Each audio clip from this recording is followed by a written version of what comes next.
10 years ago, I was watching fire dancers in amazement, and I decided to partake in the fun, jumping a flaming jump rope. In an instant, my life changed. The rope wrapped around my legs and ignited my body completely on fire. I awoke in a one-room nursing station to look down, finding my body completely bandaged. What have I done, I thought.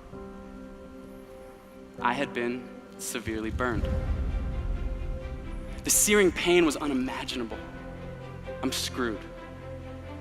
The doctors say I may never walk again normally. What hope do I have? Life as I know it is over.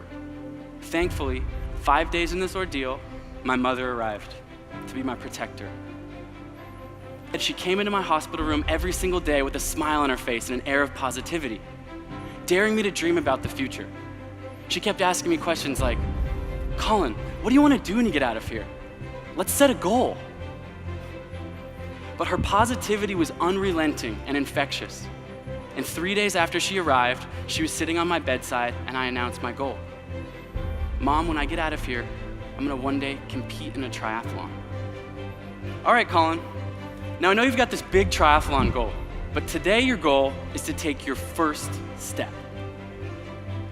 She then grabbed a chair from our kitchen table and placed it one step in front of my wheelchair. "You need to figure out how to get out of your wheelchair and step into that chair."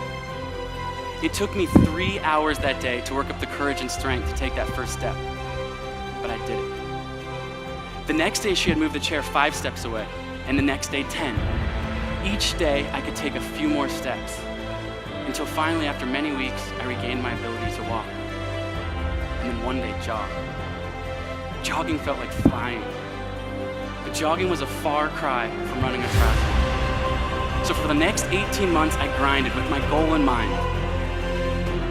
And finally, a year and a half after my accident, it was time for me to take a shot at my dream.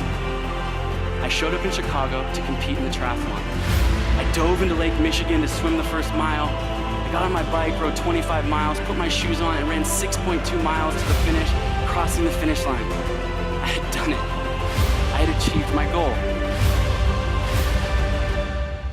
The first thing I thought about were those months in the hospital, imagining what would have happened had my mom not forced me to look towards the future and set a measurable goal.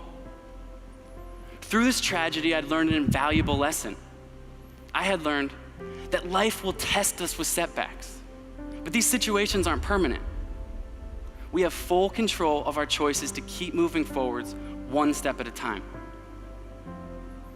I had learned that we all have reservoirs of untapped potential and can achieve great things.